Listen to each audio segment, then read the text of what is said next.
Hey, internet land. I'm Adrial, the creator of the Herpes Opportunity, and I am talking with Ella Dawson. Um, and what was it, about a year ago when we met at a conference?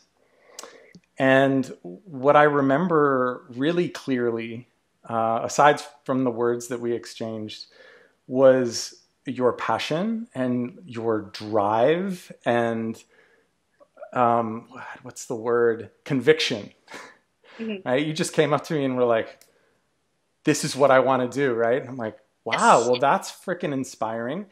And then here it is a year later, and a few days ago, I get a few emails and then a few Facebook messages, and they're like, you should really read this article since you do all this herpes work. There's this woman who wrote this article on herpes.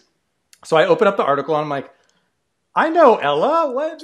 It was, and in that moment, I was just like so freaking proud of you for following through You. and doing it. So I'm excited to talk and can get into the nitty gritty of it and hear your story behind it. So Yeah, sure. I can start there actually. I was diagnosed with herpes at the end of my junior year of college, which was May 2013. And then last year, last March, I went to Catalyst Con, which was this big like sex educator, sex positive conference in DC. And that was my first opportunity meeting anyone else who publicly identified as having herpes. And at that point, I had started to talk about it at my school. I had started to disclose in person to classmates and to friends, but I hadn't yet written anything publicly about it. And meeting other people like you and people like Ashley Monta, who is such an icon for me, was so inspiring and so exciting.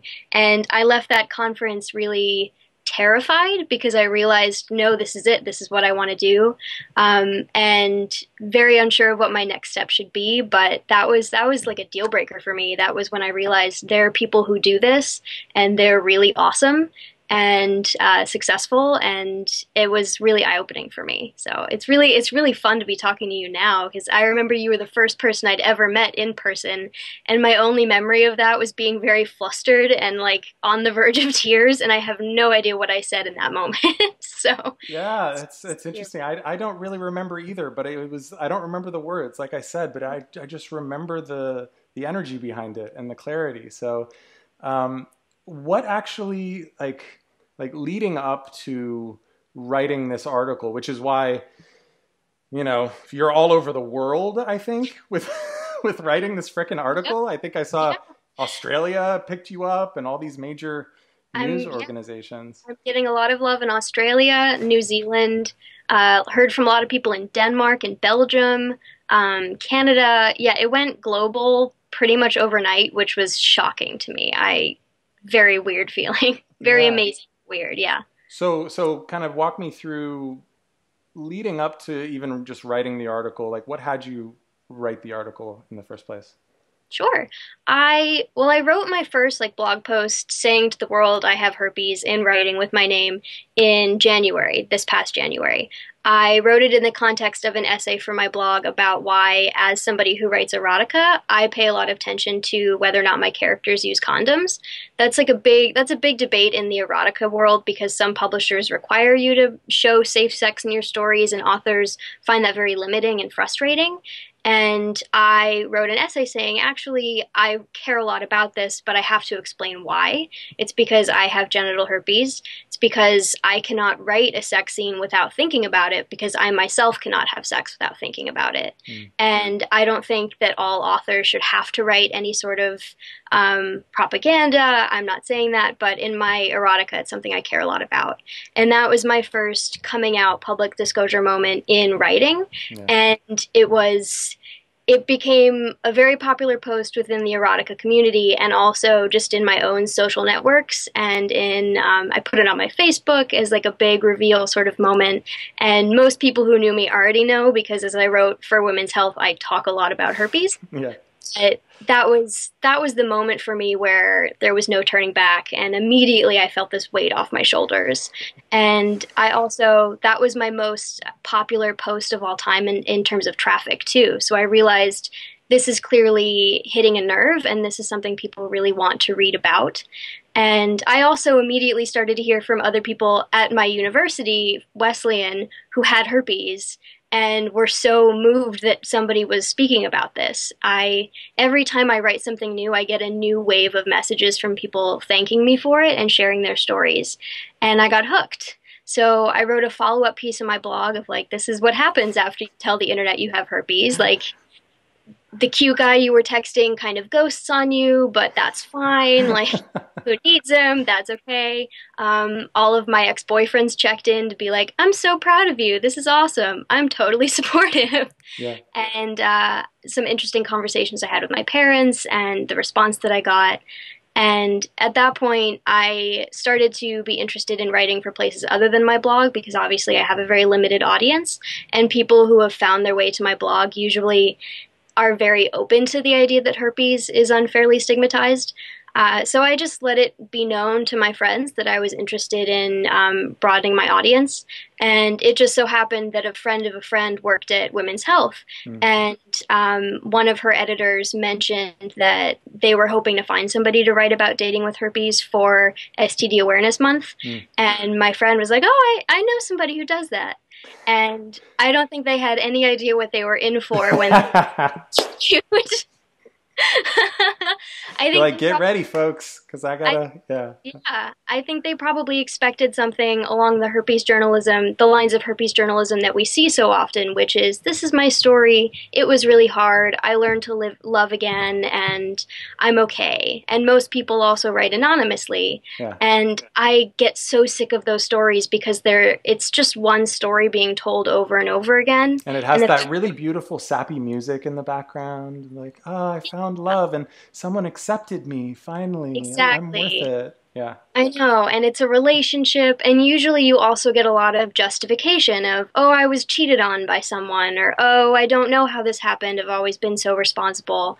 And I wanted to write something different, I wanted to write something unapologetic, and I wanted to write something informed by the rest of my life. I'm a feminist, I write about sex anyway, and this is something I thought a lot about, so they asked me and I accepted, and then the internet lost its mind.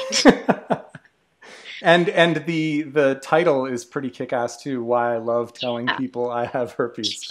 That definitely tilts some heads, I'm sure. But before we get into that, rolling back to the very first article that you put up on your blog, your coming out, right? You said it was a tremendous weight off your shoulders. Now, I'm getting into the mind of someone who is watching this who might be deep, deep, deep in shame, and the stigma is just weighing down on them. And they're probably saying, what the fuck? That seems backwards. Like, how can telling the world you have herpes actually lift the weight off? Sure. My experience with herpes and also just other life experiences I've had is that as soon as I take possession of something that I'm ashamed of or afraid of, something that somebody could use against me, as soon as I own that and put it into my own words, a lot of that fear goes away because I have now told the world, this is my story, this is who I am, and you can judge me for it, but you can't use it against me because I'm making it very clear it's not a weakness. And the relief that I felt, it was sort of like I'd finally been honest about who I was and been honest with myself with the fact that I had been afraid of doing this, and that I was worried that people might judge me, but it was a huge relief, and I didn't realize I still had that left either. I have been so open about having herpes, at least in terms of the people that I know. My coworkers have known practically since I started at this job because I have like a little herpes keychain, and obviously cute. all friends know. Oh, it's my favorite. I love it. But I've always been extremely open about it, but the moment that I put it in writing and it was just out of my hands, it was like that last wall came down.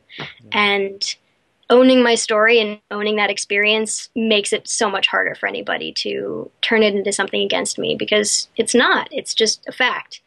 Yeah, yeah.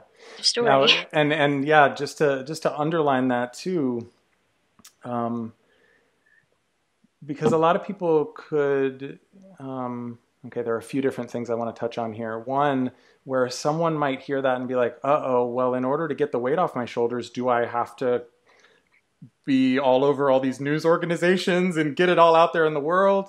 No. Right, that's the first one. And then the second one is, well,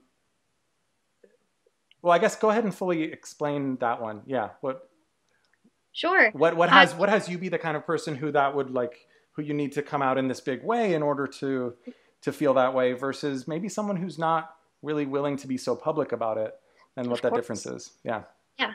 For me, being so open and having it be, well, first of all, I did not expect to become the face of herpes overnight. So I kind of thought this would be like one in many steps. Yeah. It happened all at once. But for me, because my writing and my sex writing specifically is so important to who I am, I'd felt for so long this disconnect of I'm a sex writer and I have these values and I've lived an empowered sexual lifestyle, but I have this STD.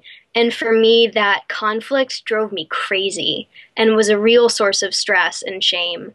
And so for me to own it in writing was very central to who I am as a person and to the career that I want to have. So it was definitely the right choice for me and for what I want and for what I needed to heal. That being said, definitely not the right choice for everyone. Yeah. I'm also very lucky to work a job where people are very open-minded and where people care about education, and I don't have to worry about losing my job or losing opportunities down the line. I have a really supportive family, so I made the choice that made sense for me. For other people who want to find ways to open up and who are struggling with that stigma and with that shame, you have to figure out what makes sense to you, whether it's sharing that with your family members who you love and trust and who can support you, whether it's just being very open with your partners, which I would recommend doing anyway. But finding those key people who it would be helpful for you to share that part of yourself with. The people who are really core to who you are. And some people, that might be very few people, some people might want to be very open about it. My generation, and especially like my like crazy liberal friends, were all very open and we love talking about sex. So it was very natural for me to come home from the clinic and be like, God damn it, and tell my roommate immediately. And already that felt so much better. So you really have to figure out what makes the most sense for you and what is safest for you as well. Yeah. Yeah. And I love Brene Brown's work around this, of saying that, shame really is that fear that if this thing gets out, then my own self-judgment will be reflected in the judgment of everyone else in the world. But what you touched on, which is so beautiful, is that if me as a person with herpes can find within myself that acceptance first and own that, then what does anyone else have to hurt me with? It's no longer a weapon because I'm no longer hurting myself with it. So it can't be thrown back at me. It's so beautiful. And the other piece around how you actually relate to yourself in that healing process. Like what you're speaking to of sharing it with those people that you can trust, that are going to love you anyway. And that it seems like there's a process of unfolding that happens there. Yeah. How have you seen that healing process unfolding for you through this whole process? Well, the first phone call that I made was to my mom. Yeah. And some people have a lot of anxiety about telling their parents. I'm just very fortunate that the thought didn't even cross my mind that my parents might judge me. I was a little more nervous to tell my dad just because we don't talk about sex in that way. Like we don't have that sort of relationship. But first person I called was my mom, and her immediate response was just caring about how I was doing, how I felt, was I getting the right treatment. I went to my parents first, and they were amazing. I went to my roommate next. She was also amazing. And I just gradually reached out to the friends who were closest to me. I had to call some ex-boyfriends, which sucked at the time, but actually tightened that support net that I had because I was able to have them support me as well because they still knew me as a person and cared about me deeply. And I wound up becoming very, very, very close friends with one of my exes who I thought I had lost as a result, which was one of the blessings of me getting sick at all. So I gradually reached out to more and more people and shared with them what I was going through. And every time I did, it made me a little stronger. And I heard the same thing over and over again, which was that I love you, you're so strong, this doesn't change anything, you're a badass, like you can handle this. And it was reassuring every step of the way. And I faced very little negativity. And that speaks a lot to the character of my friends, but also the fact that people are a lot kinder and more accepting than you would expect, especially if they already love you and Right. they're already on your side. Right. Yeah, absolutely. And that each disclosure that happens, especially with those people who unconditionally love you, it's like every dose of that love that can fill up my own self-love tank Mm-hmm. is that kind of invincibility that can happen once you're like, oh, wait a minute, I do accept myself. It's almost like disclosures that happen in that unfolding feels like almost showing myself that I'm lovable so that by the time I'm filled up, it's like, oh, okay, now what? Right? Like moving on to the next problem in my life. Um, so now fast forwarding to the article in Women's Health, was it? Women's Yeah, Health magazine yeah, online, at least. Yeah. yeah. So that opportunity came up, and then you started writing that article. How was that process for you? It was really terrifying in that I had to neatly summarize 2 years of my life.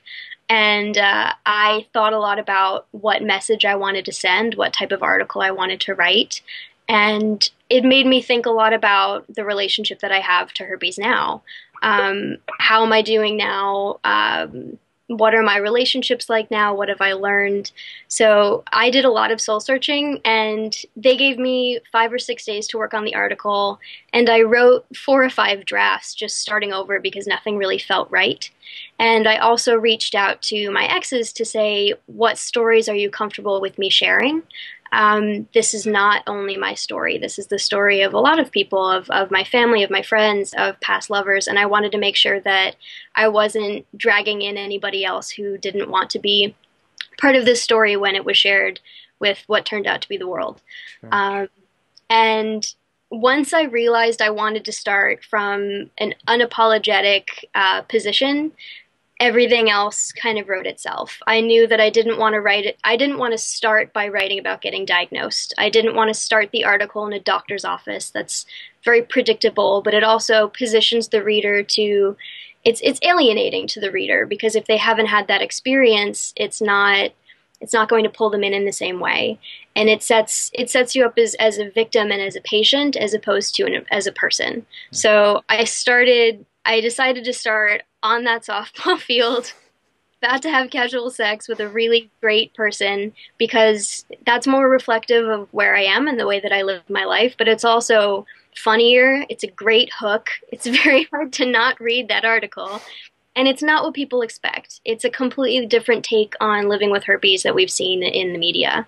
So that was, once I had that moment, and I started it at like 7 a.m. because I had to scrap a draft and I had 2 days left.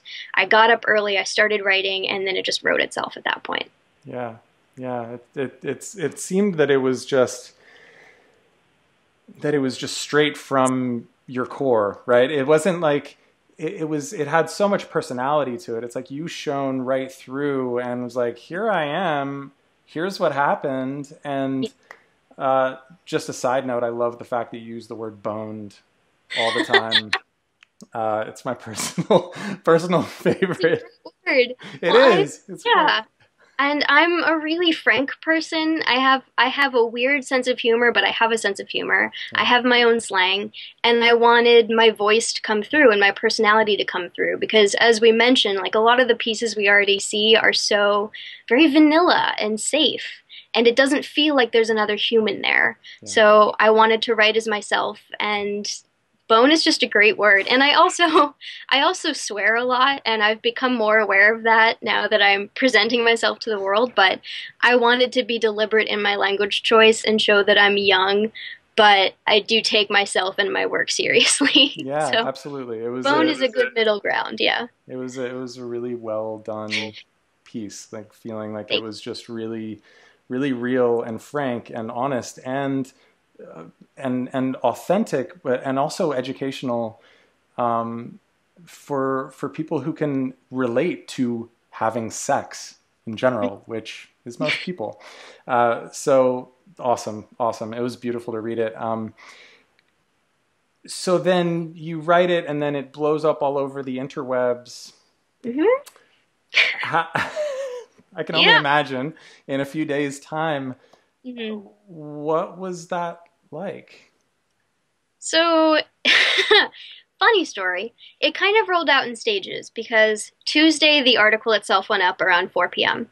And immediately I started to get Facebook messages from readers saying, "Thank you so much. Like, this makes so much sense to me. I have herpes. This is my story." I got quite a few of those. And I saw it rise to the top of women's health, like trending articles, and I could see that it was getting a lot of attention. And then the next day, I woke up to an email from the Washington Post asking if they could speak to me. And they were super wonderful to work with and very kind. And again, it was just somebody who related to the piece and wanted to get it some love. And once the Washington Post article went up, that was when all hell broke loose Hmm. because every other media site read that and either aggregated the article directly, which meant just like reposting it to their site, or writing their own piece. So that was huge. Then Jezebel found the piece from Washington Post and also went to my blog and found the piece that I'd written about having written the piece, where I explained The like meta piece, yeah, the meta piece yeah. exactly, where I explained my motivations going into the piece, and they wrote up a really wonderful article about me. So that was another wave that went off, and then all like the crazy Republicans found that Jezebel piece, and it was just like it kept snowballing and snowballing and snowballing. And then the UK found it, and I spoke to somebody at the Independent who wrote about it. And then I started getting messages from Denmark, from Australia, from New Zealand, from Belgium, from Canada, from places where I don't even speak the language, but translated. And all these people who were like using Google Translate to send me messages of thank you so much, like this is my story. And it was the most overwhelming and terrifying thing that has ever happened. Yeah, yeah. So on both sides of it, I imagine, of getting Yeah, all of the love and all of the like the people relieved to yeah, read an article that was real and authentic, but then yeah. also the other side of things, of the judgment and all that. Explain both of those sides Yeah. to me of how it was to receive So all that. yeah, I didn't actually. There wasn't much negative press. Like there were a couple right wing fringe news sites that were never going to like me in the first place, Right. and called me a liberal whack job and said things that reinforced the stigma. Yeah. But it was so clear that I was never going to win those people over, and that they were very full of shit anyway. That it was actually very easy to brush those off. Yeah. And I didn't receive any direct negative attention, which shocked me. I Hmm. didn't get any negative Twitter messages. I didn't get any negative headlines other than people like poking fun. What was really scary for me was that news organizations went to my Facebook page and took photos that were public. Thankfully, there weren't many because I work in social media and Yeah. I kind of saw that coming. But it was very strange to see a photo of me on the Daily Mail that had cropped out my dad of a photo we took at his birthday. And like that was when I got quite scared because I realized this is no longer under my control. Like Yeah. I've said my piece and now it's out of my hands and people are going to say and do what they want with my story. So that was when I began to get very overwhelmed, had a lovely full tilt panic attack, And it had nothing to do with the negative reaction or with stigma. It had nothing to do with being afraid of telling my story. It was just overwhelmed. I was just overwhelmed by the attention and how immediate it was. Yeah. And it was also, this is something I decided within the last year that I want to spend my life doing. I wanted to humanize herpes. And I figured this moment might happen like way down the line. Like when I'm like 30 and I give like a little TEDx talk that goes viral, like this was the long-term goal. It was not a 48-hour goal. So, Well, good and I'm job. also, Yeah, yeah, you're speeding that along, aren't you? yeah, and I'm also 22 years old, so I have a lot of development left in general. I can only imagine what 30 holds for you now that this is already where you're at 22. I know. Yeah, So I received very little negative feedback, but it was just so much to process at once. yeah, And any sort of emotional and activist labor already comes with an emotional toll. It's very draining, it is very scary. And it's been so powerful to receive hundreds and hundreds of messages from people with their stories, but it's also very scary and draining, and it's a complicated sort of responsibility because I want to be there for them. I want them to know that they're heard.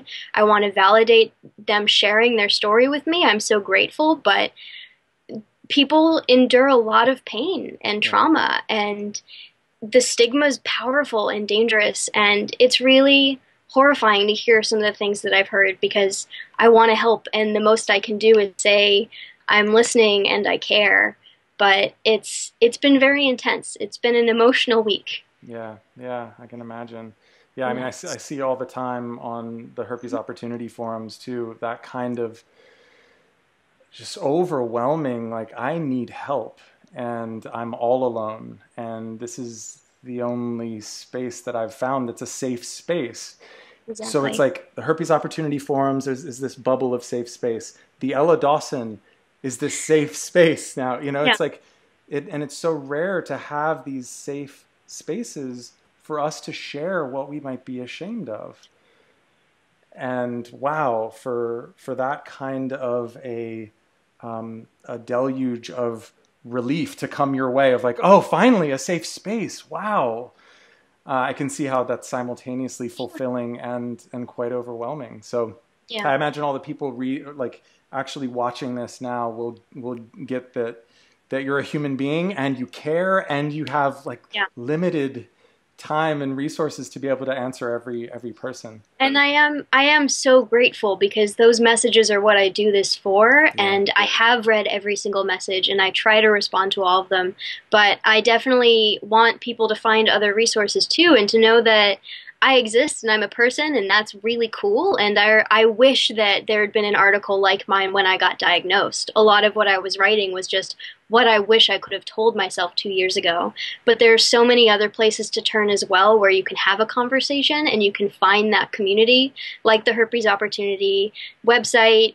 Tumblr has this really great herpes community within it where people, especially younger people my age and the newly diagnosed, that's a really wonderful place to find the support that you're looking for and to deal with those issues and get your questions answered.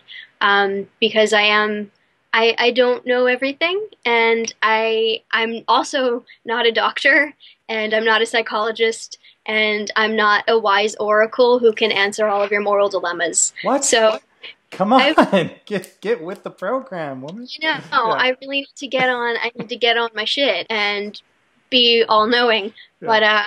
But there are definitely a lot of resources, and I never found the Herpes Opportunity site because I never looked for it because I was so freaked out. It scared me to Google herpes for months. Yeah, And there are places you can go, and they're actually quite accessible. yeah, yeah. Awesome. And so the vulnerability hangover that naturally comes from something. I mean, any time that you share any sort of vulnerability, even with one person, you might have Yeah. a vulnerability hangover. First of all, explain what a vulnerability hangover is to you, and what kind of a vulnerability hangover you had at this point. Yeah. So oh man, vulnerability hangovers are so real. Um, Often when you do something bold, or you disclose, or you write something really intense, or you have a really emotionally invested conversation, you can get this exhaustion and inexplicable depression as well, where you just feel like crap.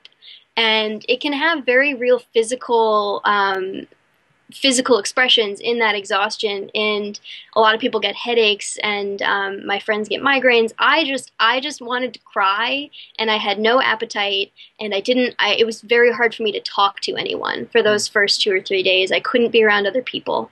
I canceled a date. I texted my parents, just leave me alone. I can't. I was really exhausted. And I'm really lucky to work somewhere too where my coworkers, who were all online all the time, saw what was happening and gave me that space I needed and let me work from home the days that I was feeling really overwhelmed. But it's very real. And it's also very normal to have a reaction of, holy shit, what have I done? That, I definitely, that first day was I have made a terrible mistake. This is totally out of my hands. This is going to be my Google, this is going to be my Google history forever. Yeah. And I can never run for political office. Oh no, not that I ever was going to. But you have these panic thoughts. And for me, I wound up having an actual panic attack because it was very overwhelming, but it's very real. And for me, I was exhausted, I was scared, I hated being around people, and I was put on Xanax, which was great, and eventually it just kind of lifted. I started really paying attention to the messages I was getting. I started to see how positive the media coverage was, all of the offers I was getting to collaborate, and it took 3 or 4 days before I realized, wait, I did something I've always wanted to do, and it worked, and it went well, and I want to keep doing that. And the cloud sort of lifted. And it's important to give yourself that time to be really freaked out and kind of a mess, because it's just how people work. It's how our brain chemistry works. And you have to be prepared to work on self-care and to know what you might need and anticipate those needs and respect the fact that you're allowed to be a mess. Yeah. Yeah. And so to translate this to, the people who are considering disclosing to a partner or disclosing to family members and stuff, it's the vulnerability is actually opening ourselves up. It's literally, it's making ourselves vulnerable to whatever the other person has to say, or if they have a reaction, or God forbid a judgment, or whatever that is. We're opening ourselves up to an infinite number of possibilities. So it is that energy drain of gosh, anything could happen. I could die, right? Our reptilian brain is what are you doing? Our whole ego structure can crumble, and we could actually be rejected by all of the world and society. So it doesn't only take someone like Ella Dawson to put yourself into the whole world to have that kind of a reaction. Vulnerability is kind of the next wave that I feel in our culture of what does it mean to really open up and really just show who we are and what we got, and behind what we have is who we are, and it shows our character, and it shows our courage, and it shows that vulnerability. So it to me, this is it feels like herpes is kind of the representative of just shame and what we're afraid to share with the world. And I love that the world has responded in this way to you. That 99% of the world is oh, thank you, Ella. Thank you for sharing that, because it's you are the spokesperson for what I've been so ashamed of and so afraid of. Yeah, that's been my experience of it, is just this overwhelming relief and deep sigh from the world of yes, thank you for having said this. And part of what I work on my blog is I'm starting to interview exes about what it was like to date me, somebody with herpes, but also just friends and family members who know me and other people who are herpes positive. It's a very young project I just started, but from those conversations, I'm seeing that everybody does have those sources of shame, whether it's they have ringworm because they did high school wrestling and they're afraid of giving that to a partner, which is just the funniest parallel to me. Yeah. or some people struggle a lot with their sexuality. Some people struggle a lot with a bad breakup that they had that really warped their ability to be honest. Like everybody has something, and it doesn't have to be sexual either. It doesn't have to have anything to do with relationships. Everybody has something that they hide from the world, and everybody can relate to that. And it is, I agree with you. I think that we're going to see more and more people hopefully owning those parts of themselves. And for me, the best lesson I learned from this experience, getting diagnosed, and from this experience writing, is the more you own those weaknesses and forgiving yourself, forgive yourself for having them, that can be a source of huge strength. And I hear that a lot from my friends. Like, you're such a badass because you're a very weird person with your flaws, but you own them, and that's what makes you strong. And people feel very comfortable being honest with me about their own problems and their own concerns because I've started a conversation, and I've set the bar. Like, this is how vulnerable I'm willing to be. You can come join me. It's safe here. Yeah, you stand up above the crowd and it's like, wait, why are we all ducking? Can we all just stand up? Like, and then people start standing up. Oh, this is okay. So if let's say, you know, at some point in the future, maybe 20 years in the future, like this stand that you're taking in the world produces all the change that you hope that it will produce. What kind of a world does that look like to you? I'm very bad at future thinking in general. Well, ta-da! Sprung that one on you. Whenever somebody's like, "Where do you see yourself in 5 years?" and I'm like, "I see myself on Twitter with a Diet Coke." Like, I don't know. But no, I think ideally we should live in a world where people understand and own their sexual health and do not feel that deep fear that we have. I would love if in the next year or 2 or 3, as a result of the work I'm doing, that we're all doing, we saw some people disclosing publicly, some important people. My mom, I think it was my mom, was like, what if some celebrities started disclosing that they had herpes because they read your article? It's like, that'd be great. But I think just having more faces and having more stories be told, it can lead to a huge ripple effect of more people coming forward and more people normalizing this thing that so many of us live with and experience. But 10, 20 years from now, I just hope we live somewhere where people realize that this is not a big deal. It's just really not. Because it's actually not. Yeah. It's really not a big deal. Yeah, right. And this is going right in line with, I know you mentioned in your article around someone making a herpes joke, and it being this almost this unconscious thing that whenever we're talking about sex and the risks of sex, that there's always this herpes joke that gets thrown in, that it's just supposed to be funny and nobody actually puts a face to the name. I had a similar experience with a friend during dinner who, he was a really good friend, and all of a sudden he makes a herpes joke, and I just stopped right over the dinner table and was like, wait, do you realize that I have herpes? Same exact response that you're talking about, just stunned, like, yeah, wait, no, trying to piece it together of like, no, that's just some joke. That actually doesn't impact human beings.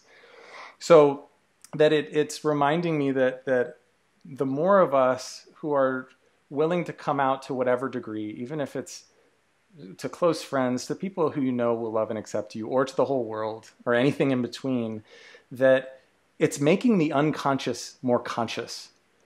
It's like the unconscious thing of like, yeah, of course it's okay to make fun of people with herpes. They're dirty, or blah, blah, blah, whatever.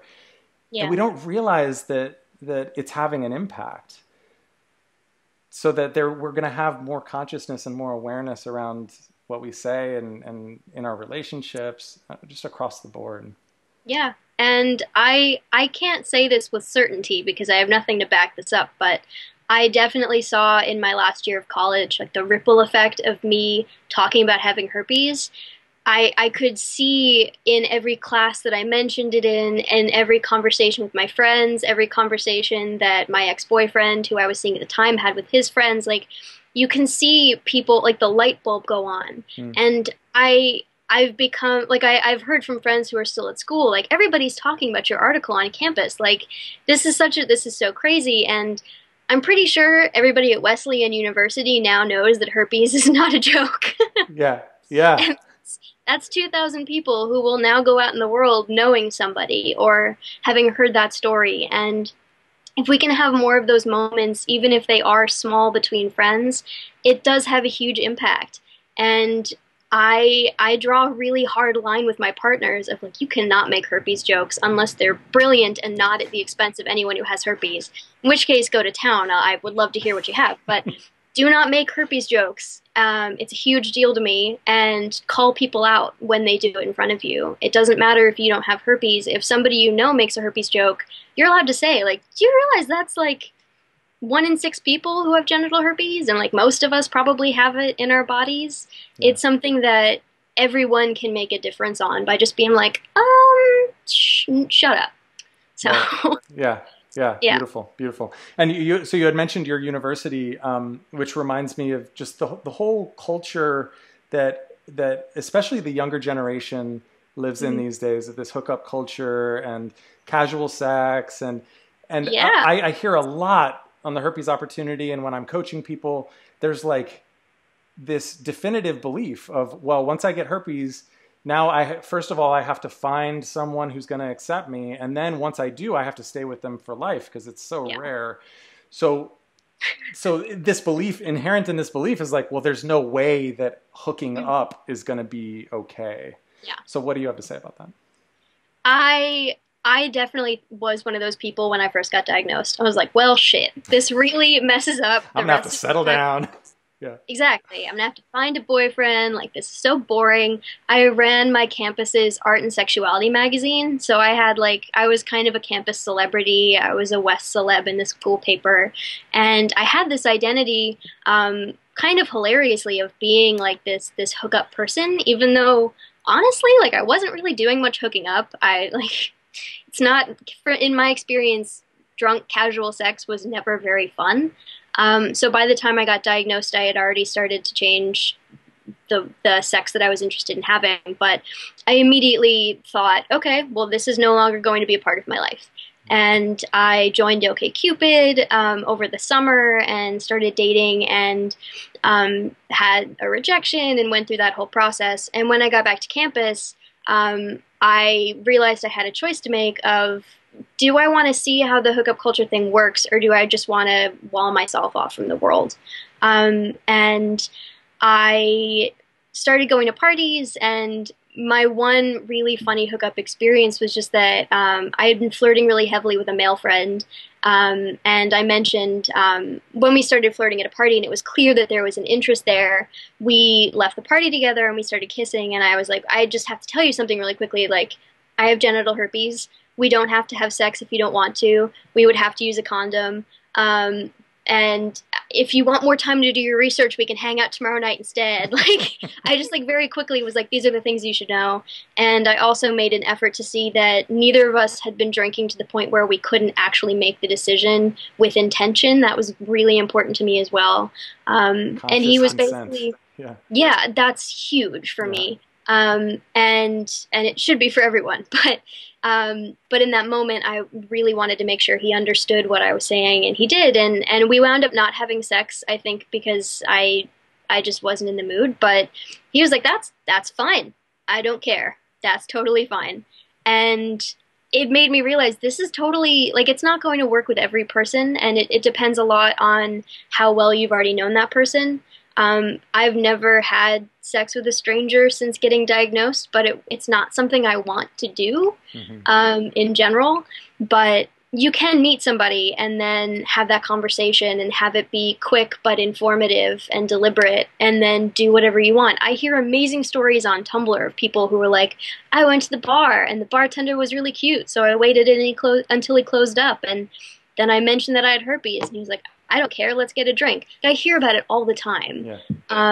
and it's totally accessible. It's just how much you have the guts to say it and to talk about it in a way that's honest but also not terrifying. Yeah, Um, yeah. What I see a lot is that it's almost like the inherent fear that comes along with just putting ourselves out there and say, "Hey, do you like me?" You know, in whatever way we do that, you know, do you want to have sex with me? Whether we have herpes or not, it's a vulnerable thing. Of course, yeah, sex is a vulnerable act, but just opening yourself up to the potential of, "Do you like me?" It's yeah, vulnerable. And then when you add on something like herpes, hmm it like turns up the heat on that of, yeah, oh shit, there, you know, so so it's almost like when you're talking with someone and you're disclosing that, I love how you put that. It's just so matter of fact. The disclosure conversation can be so just like, hey, by the way, hmm here's the deal. What do you yeah, think? Do you want to still have sex? hmm Like, and it's so frank and so honest, and that it blows my mind that we don't have those kinds of conversations anyway. yeah. And part of the thing that frustrates me so much about college hookup culture in general is that there's so little communication happening. Hmm. And a lot of the casual sex that happens on college campuses is objectively not good because you're not comfortable talking about what you want and what you don't want and what feels good and what doesn't feel good. Yeah, And there's a whole bunch of consent problems going on all across the country, obviously. yeah, We're seeing that a lot in the news anyway. But people need to talk about sex more, and I have nothing against people hooking up. I do it myself. I think it's great, but have the sex you want to be having. And herpes has made me so much better at asking for what I want and for also being very honest when I'm attracted to someone. hmm, I was having dinner with somebody and I said, like, I was on a second date, and on the first date, I had mentioned having herpes. And it was very clear, like, we were mainly just interested in each other to have, like, a casual relationship, and to have sex with each other. And on the first date, I had mentioned having herpes, and he kind of ghosted on me. Like, the date was very abruptly over. hmm, And I kind of understood, like, okay, I startled him. That's fine. Like, that's not what he was expecting. He did his research, came back, and we got dinner again. And over dinner, it just so happened the kitchen at the bar was running really slow, so we got a little hammered. But I said, like, I used that liquid courage, and I was like, look, I'm attracted to you. I don't really know where you're at. I don't really know if me having herpes scared the crap out of you, but what's going on? And he just kind of looked at me dumbfounded and was like, I am also interested in you. I don't want to have sex yet, but that's a thing that should happen. yeah. And I guess I've just gotten ballsier in general coming on to people and being very honest because I've experienced that rejection and I've learned to articulate what I want by virtue of having to disclose and have conversations and bounce back when I get an answer that I don't like. Totally. So, And yeah. in that scenario, I can see so many people just assuming, okay, ghosting is because of herpes. Mhm. Avoiding is because of herpes. All of these things are because of herpes because in someone's mind who is so self-critical around having herpes, it's so quickly blamed for everything. I'm single because I have herpes. But I love how you're turning that on its head and saying, all right, well, if I'm going to be having this, you know, hard talk anyway, like I might as well go ahead and speak to all of the things that are vulnerable so that I Yeah, can get what I want. It's like it's almost like going to training camp, like emotional boot camp or something. Like it all on I'm the line. going Yeah, for it. What? yeah. Just putting it all on the line at Totally. once. Yeah. Totally. Yeah. And here's another piece that I come to time and time again in people who talk about casual sex in the way of saying, yeah, I want to have sex, but I don't want to have any sort of connection at all. And it's like, well, sex is so physically intimate, but Yeah. then there's this fascinating parallel that doesn't match up to me where there's this avoidance of emotional connection. Hmm. And even in like the casual hookup scene, it's like wouldn't you want to at least care about this person as a human being and get to know them and what they like and how can I please you? And I really like you, even if it's just for one night. Yeah, Totally. totally. Totally. But so many people don't see that connection and they're like, yeah, casual sex, but I don't want that whole emotional bit. And so Yeah. I see it time and time again, and it's fascinating that herpes can be that opportunity to really match those things up. If I'm going to open myself Yes. up in this sexual way, then I'm going to open myself up in other Yeah. ways, regardless of whether that means an inherent commitment or I have to get married to this person for the next 20 years or whatever. So Yeah. that's awesome. That's awesome. Um, what about the? I know I read in your article around the conversation around the risk of partners getting herpes, especially in like a casual sex kind of context, and it being worth it. Right? Can you talk about that a little bit? Yeah. Um, that was something that I struggled with far longer than I realized. I entered a serious relationship about 6 months after I got diagnosed with a wonderful person who was very accepting. And for so long in my own head, I was framing the relationship and in other relationships that I'd had prior in this context of does this person find me worth it considering the risk that they're exposing themselves to, or at least that they could theoretically, I don't know, asymptomatic viral shedding's weird. But Yeah.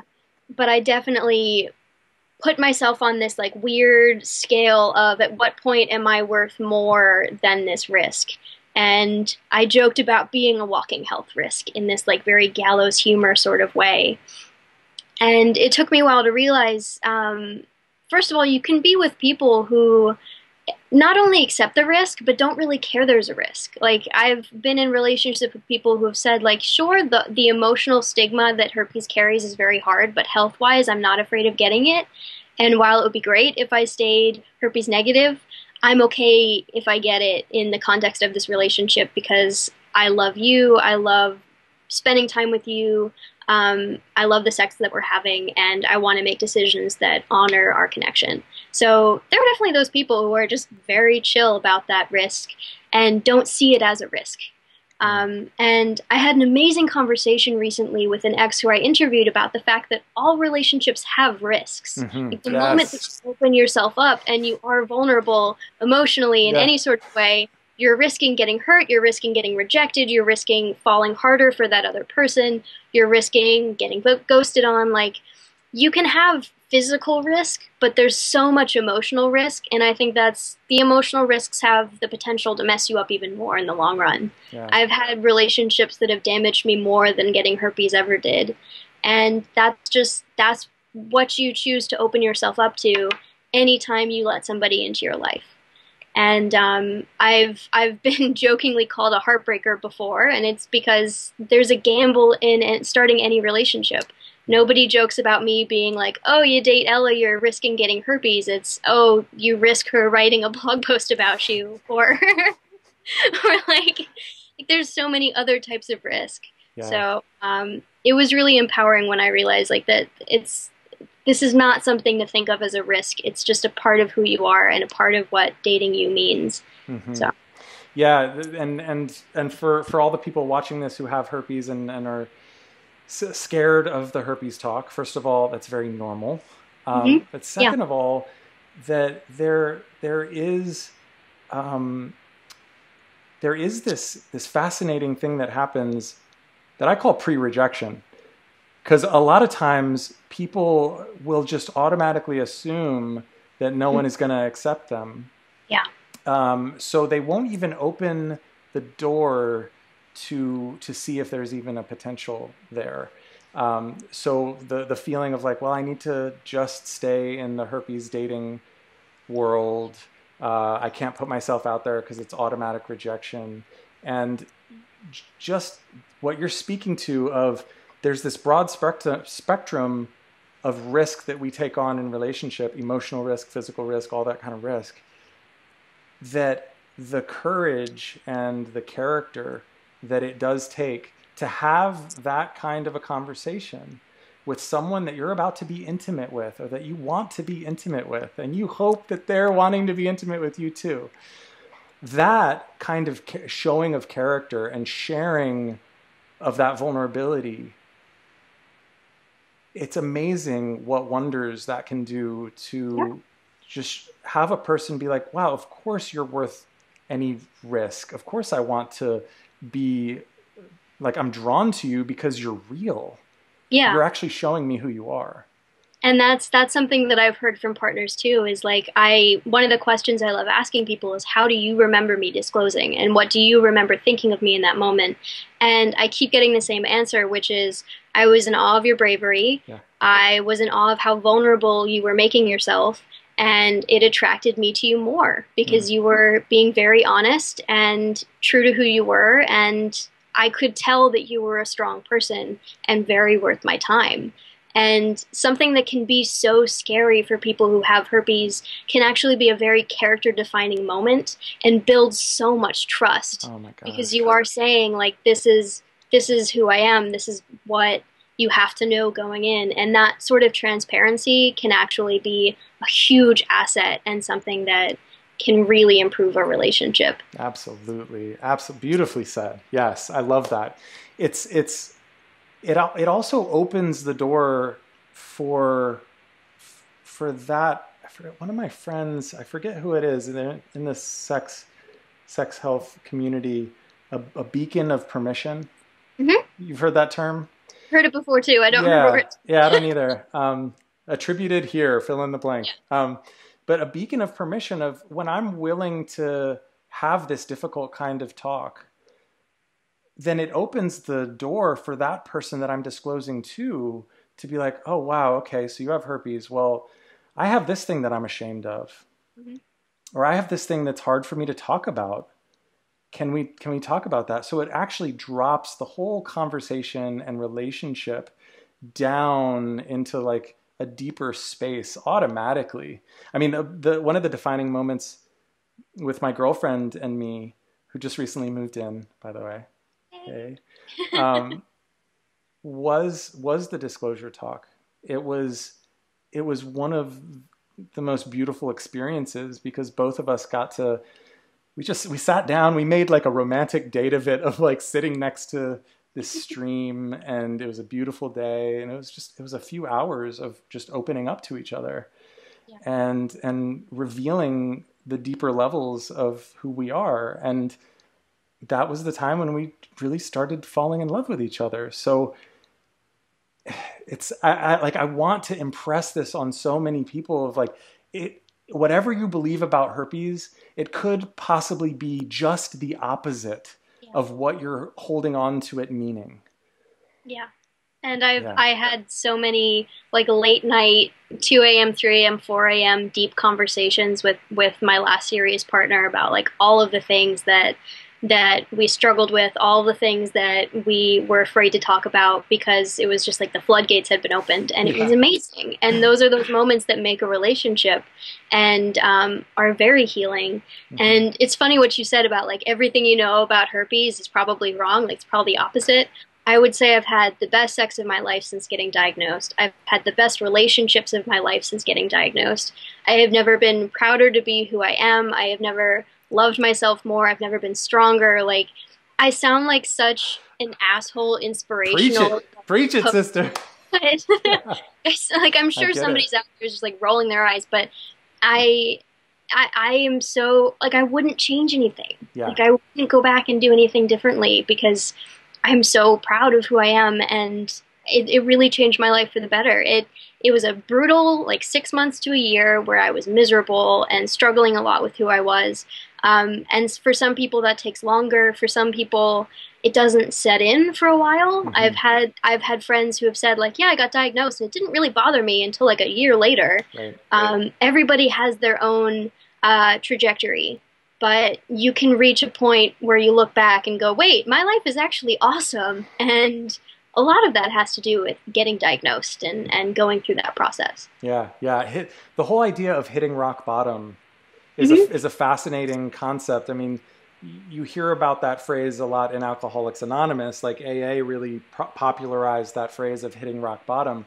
But I see it all over the place that it allows this phoenix rising from the ashes type metaphor to happen of like, okay, yeah, I'm waxing poetic too now. But like, like reimagining myself. If I really have hit rock bottom, maybe that means that who I've been up until that point hasn't really been who I truly am. And who am I really underneath maybe that layer of personality, or like, you know, of surface, yeah, kind of. surface, this mask, like what, like who am I behind the mask? Mhm. And something like herpes, something like hitting rock bottom kind of forces us to confront that. Yeah. And it can, for me, it was such it was so central to me growing up and to being in my 20s. And I don't look back and think, like, with any sort of judgment as to who I was before. I don't regret any decisions I've ever made. I look back at like 20-year-old pre-diagnosis Ella, and I'm quite fond of her. She was doing her thing. She was like beta stage Ella, and I don't judge myself for She was anything in I've ever testing. done. Yeah. She was young, but it like tested my mettle. Like it really proved to me what I was capable of and forced me to grow up in certain ways. And going through that pain was really horrible. And having those experiences and hating myself that much for that window that I did was really horrible. But it was what made me grow up. And I think a lot of people have those experiences, whether it's dealing with addiction or dealing with family or really struggling with anything. Like people, everybody has those moments that really define them and make them who they are. And for me, growing up was turning 21, getting diagnosed, getting an infected spider bite, like getting my heart broken, all within like the same 4 weeks. Wow. And and it like that was when my life got kicked into high gear. Like that was when I became Ella 2.0 and started growing up and being stronger. My friend calls it my spider bite moment. Like that was when my superhero powers kicked in. Like Spider Woman. exactly. And he recently was like, "Well, with great herpes comes great responsibility." Like That's true. That's very true. Wow, a wise, ways, yeah. wise person. Yeah, it's funny. Like some of the backlash I've gotten around calling it the herpes opportunity is that it's like, wow, it seems like you're glorifying herpes, and it's like, yeah, I can see how it might. Yeah. Yeah, you've gotten that. Yeah, I could see how it. Proud. Right, I'm proud that I have herpes, and it's like, Yeah, no, I'm proud of who I am. exactly. In the face of whatever shows up in my life. It's like, I know that I can not only survive, but I can overcome, I can be strong, I can continue being who I am in the face of anything that you put in front of me. Yeah. And this is just a test. It's only a test. And it is an opportunity to like to take stock of who you are and who you want to be and the type of life you want to lead. It's a real opportunity to get to know yourself. And I think that is so worth it, and it's hard, but it's wonderful. Like I got so annoyed this week when people were like, "Why is she proud?" It's like, I'm proud of who I am, not the disease that I have. I'm proud of the fact that it doesn't define me, even if the headline is woman 22 has like tells the world she has genital herpes. That's not your headline for yourself. Yeah. The headlines got crazy. I'm sure. I'm sure. Oh, wow. Wow, beautiful, beautiful. Is there anything else? I think there's something to touch on around, because a lot of this talk has been like inspired and yay, and to really touch on like, yeah, you touched on there was a lot of suffering in that, and I suffered like hell. It was much longer than 6 months for me. I got herpes like a decade ago, and I didn't have a support system. I didn't have anything out there telling me that it was going to be okay. So I just had my worst case scenarios just hanging out in my mind, and then feeling like I had no place to turn just made them fester that much more and get worse and worse. So neither of us are saying like, hey, just get over it. Like there is actually a healing process involved, and some of that is suffering. And ironically enough, and this is going to sound so weird, I know, but the more that I'm like just getting in touch with who I truly am, it's not like the suffering never isn't there anymore. Of course, it's still like I'm in pain, and like sometimes I feel like my life sucks, and oh gosh, and then my life is great again. And Mhm. but there is a certain beauty in all of it. Like even if I'm suffering, it's like if I can be just in touch with myself and like, all right, wow, I'm suffering right now, and that's okay. Like I'm still like I still have a good relationship with myself, Yeah. and I can be my own best friend, and I can put my hand on my own back and be like, buddy, you're gonna make it through this, And there's a certain kind, as corny as that sounds, it's like I've had so many of those moments through this whole growth process that herpes has been that leverage, that thing that sparked this whole growth process. I've had so many of those moments since then where it's like, oh gosh, I'm just alive and I'm living the whole spectrum of the human Mhm. experience. And part Yeah. of that is suffering and part of that is beauty, and it's everything in between. Exactly. It's a roller coaster, and you have to have that bad to appreciate the good. You have to go through all of that horrible pain to come out the other side stronger and to look back and remember it and know that's not where you are anymore, or that's not where you want to be anymore. And just I called a friend of mine in the midst of my panic attack when I became internet famous, and was like, "This is crazy. The Daily Mail rated my Facebook photos. This is going to define me for the rest of my life. Like, people are going to Google me. Like, this is what they're going to see." And my friend was like, "Well, it could be worse. You could have herpes." And there was this long silence, and we both burst out laughing. He was like, "That would really suck." And it That was just so touche, beautiful. It yeah, was just so great yeah. because everything can be endured, and everything that can seem like such a big deal in one moment will be a, a funny punchline 2 years later with someone that you love. And it is a roller coaster. And I did go through a huge process of grief and shame and self loathing and blame. And I still, one of the things that I struggle with, I still do worry about my partner's safety. Hmm. And that is one of those, I will like be triggered when I do.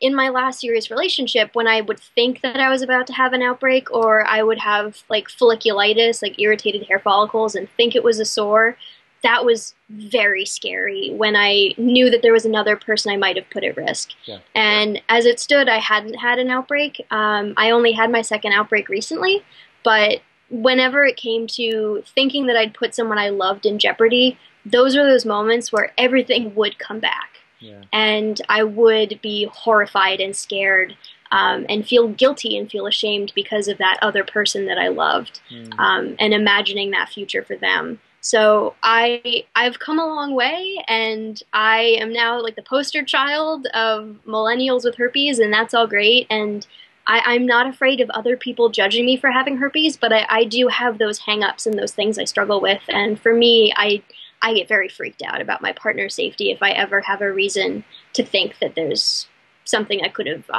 exposed them to. And to my knowledge, I've never transmitted. My partners have been really great at getting tested and being very forthcoming, but that is something that scares me Yeah. because I don't want that stigma for them.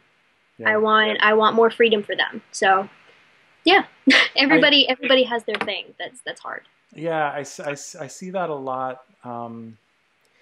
I mean, I of course have it. I mean, my girlfriend doesn't have herpes, and I do my best to keep her as safe as possible. And I've noticed in myself of that fear that comes up, because I know that fear in myself, like, oh, I don't want you to get it, babe. It's annoying. It's not a life ender, but it's annoying, and I don't want you to get it. Yeah. And but I like when I dig a little deeper under the fear, it's like coming from such a place of like caring, and I care about you and I want you to be safe and comfortable and happy, so it's It's a like, loving instinct. right, Yeah. it's such, so that helps me to kind of get beneath the surface and really reconnect to why I'm feeling that in the first place. And what I want to say to the people who are watching this who have herpes and who are worried about the herpes talk, I see this all the time of used as an excuse to not even go there and not even try to date outside of the herpes community, which, by the way, I think, dating herpes only is perfectly fine. I don't have any judgments against it, but know that that's only 3% of the population that is in herpes dating communities. And to open yourself up to more means that you can have a partnership that is really for you. But to go back to the point, it's used as an excuse a lot to say, well, I don't want to put another person at risk, so I'm just not going to go there at all. And again, what? It's such a waste. People, you have so much to offer another person. Right? Yeah. Exactly.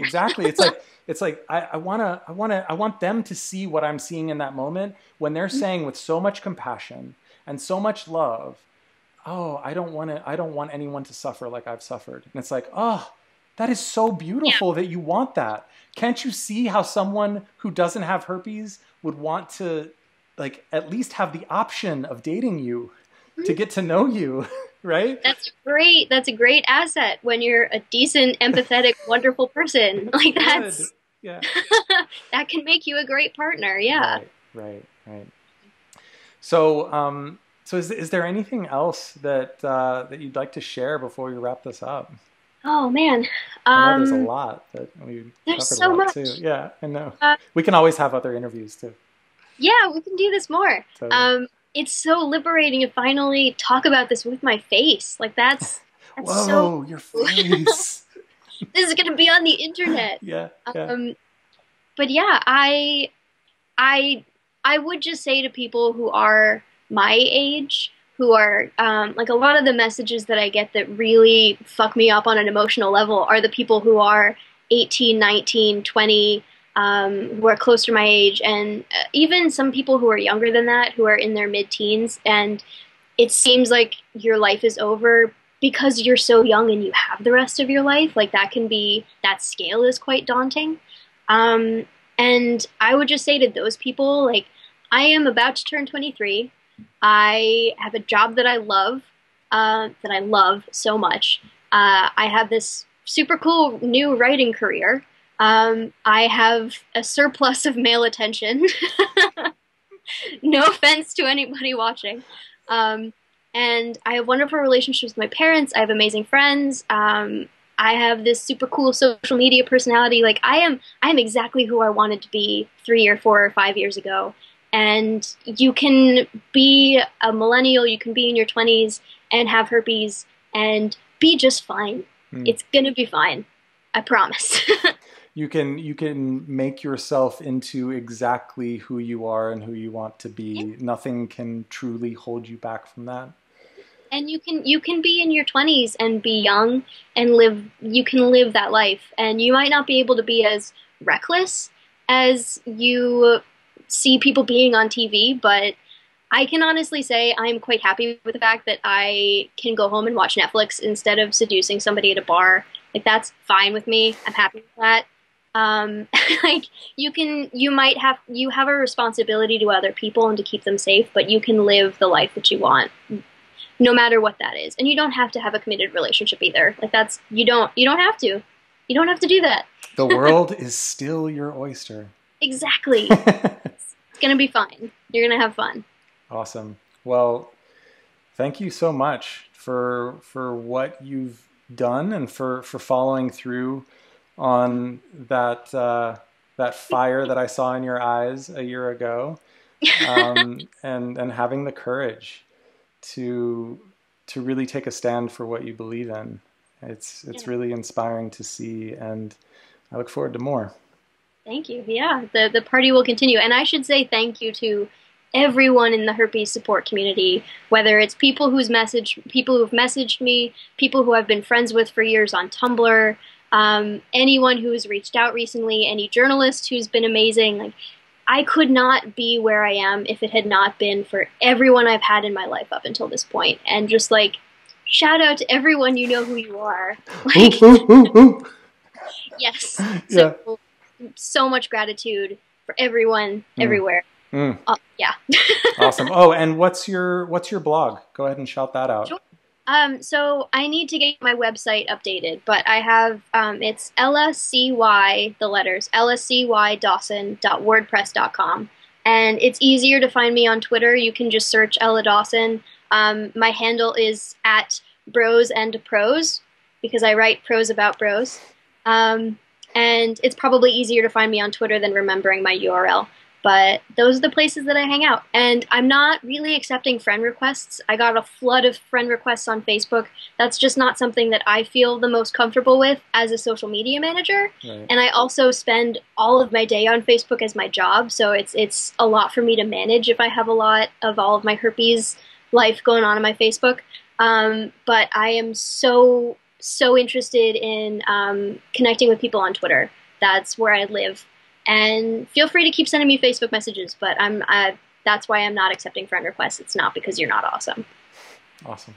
All right. Well, thank you so much, and we will see each other soon, I'm sure. Yeah, thank you so much. All right. Bye. Bye.